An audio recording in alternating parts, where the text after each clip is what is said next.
This portion of Lee Pitts Live is brought to you by Hodges University, educating the leaders of our community for over 20 years.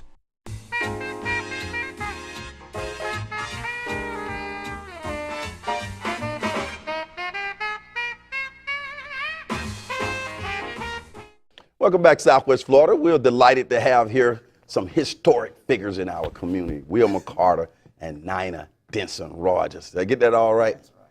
Woo, okay. So from you guys have, well, let's do our traditional bump here. Welcome to Lee Pitts Live. And call you historic figures for numerous reasons. And Wilmer, you can't come on Lee Pitts Live wearing those Omega Psi Phi caps, man. What you got to say about that, man? You got to say about the Qs, man. Come on, man. Hit me back with one. Well, after about 30 years, I can say all the good things about it. You know, I enjoy being one, and I've met a lot of interested people who were one. So I'm gonna have to stay with the Qs. All right, yeah, stay with the Qs. The bro. John Gibbons, I know you know I'm ribbing you over here on the Qs. Qs do some great things in the community. And let me plug or make Phi Beta Sigma fraternity while I'm at it. Nina, what has it been? It's been at least 15 years since you've been actually in studio when we were in the old studio? Yes, the old one. So you, being a historian, you can attest to the fact that Lee Pitts Live has been around for a minute, huh? Yes, many years. Yes, all right. We're glad that you're documenting everything and taking care of the, you and some other good people are taking care of the history of Southwest Florida's African-American history there. Yeah, we still have your sign up close. That's right. Pitts. So the people may not remember, Nida, the original name of the show was Up Close with Lee Pitts, huh? And you got the original sign. Now, the history is being made. Daisy Benjamin is not here, so she was a part of authoring the book as well. Rick, if you can bump that book up. And when I was reading the book, because I went to a historical black college as well, I went to Talladega College, a great higher education institution in Alabama. So a lot of things that I was reading in the book just brought back my old college days. You guys in your book, you talk about your days at Bethune-Cookman, right? Yeah. Now, let's talk about that. I'll start with you, Nina. When you were the two of you at Bethune at the same time, right? Yes. Now, did you know each other in high school here in Fort Myers? Go ahead and talk about that. No, I graduated from Titusville, Florida, Andrew J. Gibson High School, and I met Wilmer at Bethune-Cookman College.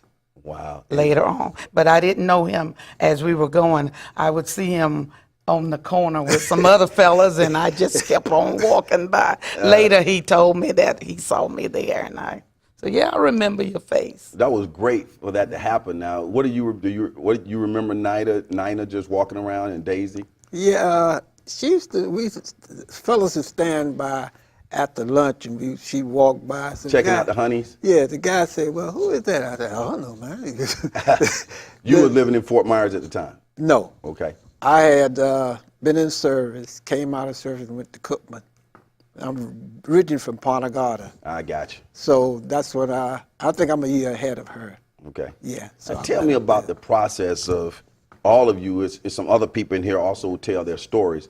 The process of thinking about, we want to write this down and then getting to that. Did it take a minute to get to that process, Nina, or was it an easy process of assembling the people?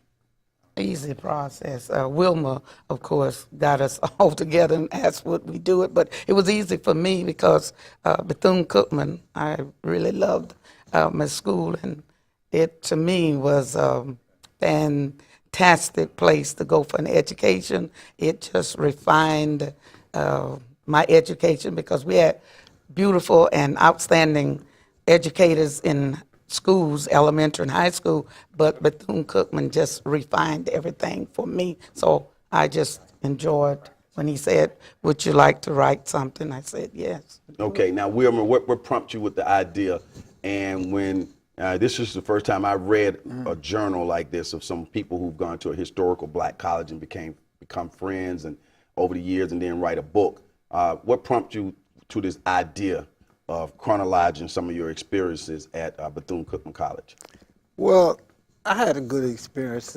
My family went to Cookman, and when I got out service, I went back to Cookman, and what I enjoyed doing is that thinking about what happened at Cookman, the guys we were with and the ladies that we were with, we talking about a 50-year span or whatever the case, and we still had that commodity of being very close together. We called each other, be homecoming each other, you know.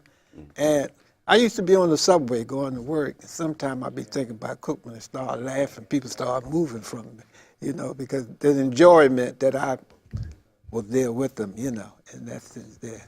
Matter of fact, we had lost one of the brothers the other day who was a part of that, you know. So What do you? Let's stay with you for a minute, Wilmer, before I come back to Nina. What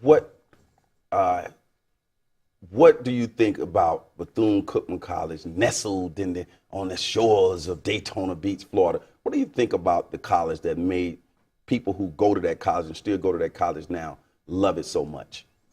well, the closeness, teachers and everything, we was able to, teachers knew you almost by your nicknames, and they would be concerned as to if they didn't see you in class, why you wasn't in class and that type of thing. And the friendship of the students and the teachers in the community and everything put it together for me, you know. In other words, I just say, well, let me do something in regards to bringing back good memories.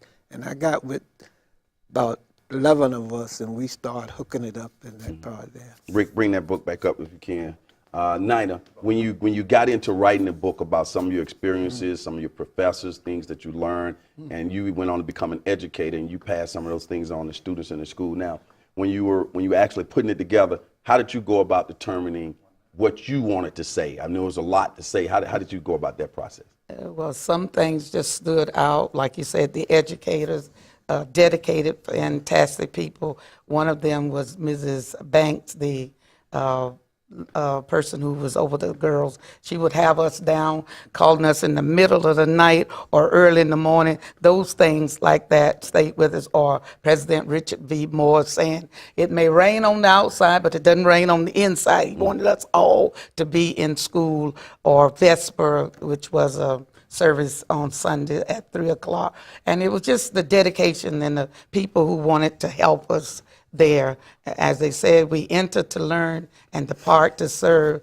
Well, those are the people who really helped us out. And when we were there, we always tried to remember, because they would tell us always, we are here, and they would help us to educate our hearts, our mind, and also our hands. And they did a great job. They now, did. If somebody was saying, is that a book I need to read, who would you say is the audience to read that book? And by the way, we have information on the screen where people can call to get more. Anyone who's interested, want to go to school at Bethune-Cookman, we loved it. We thought it was fantastic, and I think it is. And of course, it's not just a college today, it's a university. So that's great. Wilmer, what has been some of the response from people who have read the book?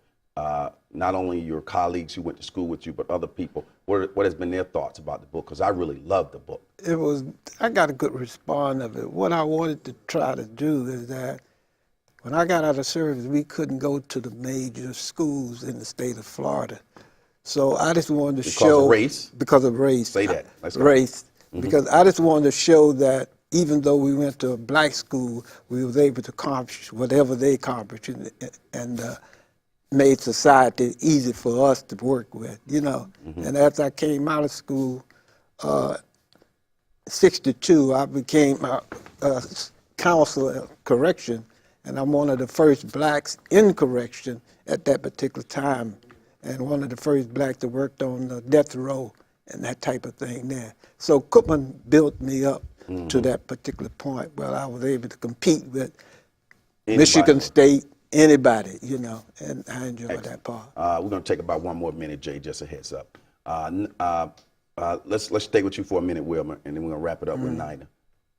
You made some good points about the value of education at a historical black college. Even to this day, would you recommend to people to really strongly consider sending their children to historical black colleges, and why? I sent my grandson there to Cookman, and I knew that he would get a good education, and the people that he would meet would be everlasting. Friendships. just like the 4 guys that we used to hang with, we've been there 50 years together. So it's a good friendship. We call each other, so it's a stable thing. That's basically what it is. More than just an education. Yeah. Your thoughts on that as well, Nina?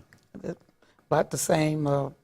Just love the school and where it is, and just the progress that has been made. And you look and you say, those are outstanding educators or professors at that place. And I would love to send my grandchild, or if I had any younger kids, but my son is grown now, but I would say go and go quickly and get an education. That's great.